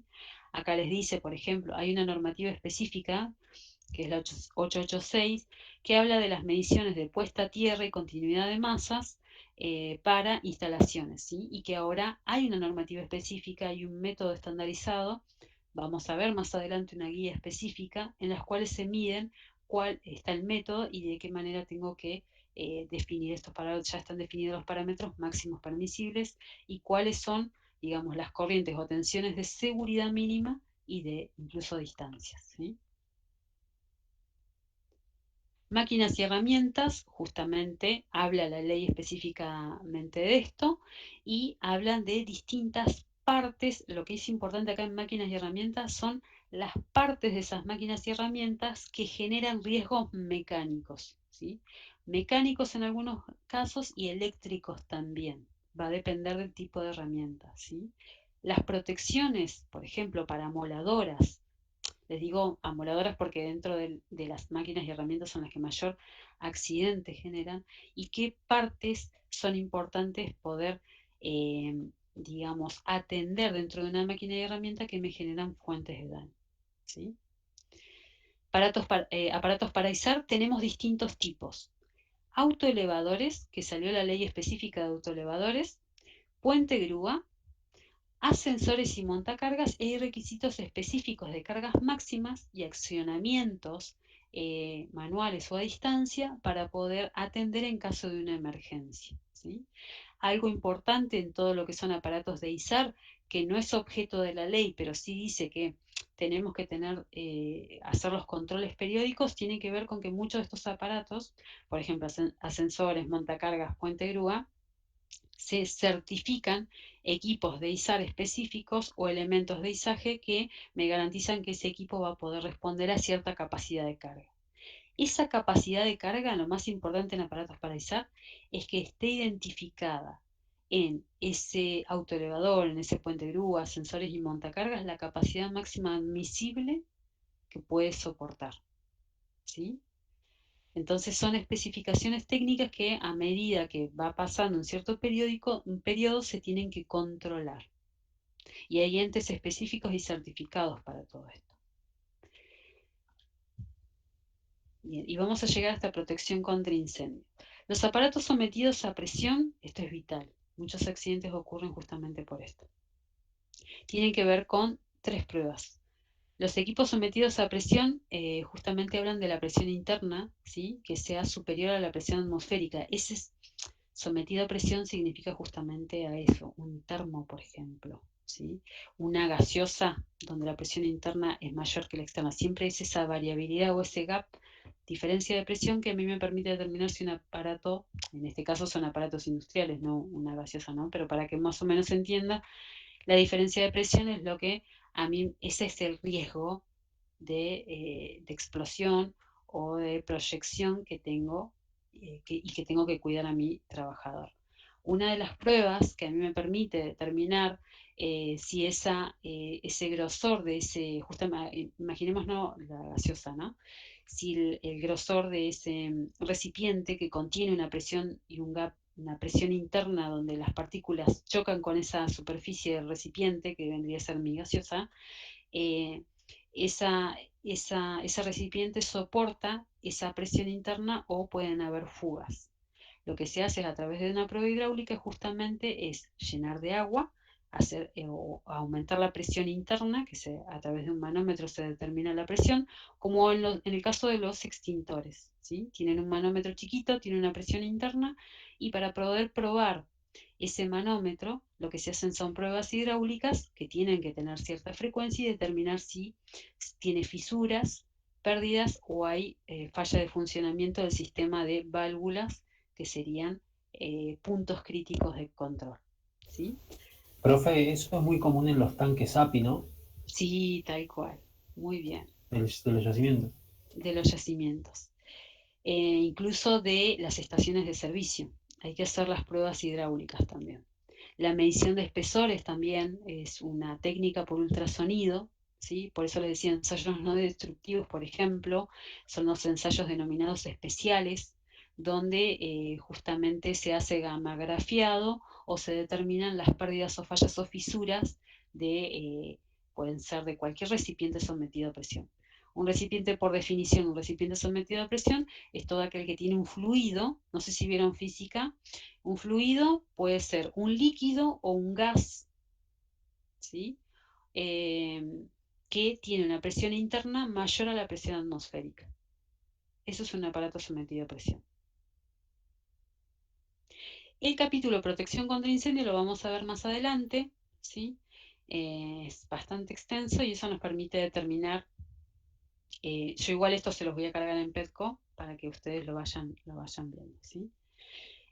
Tema EPP me aburre, pero es importante que esté, y es la última barrera.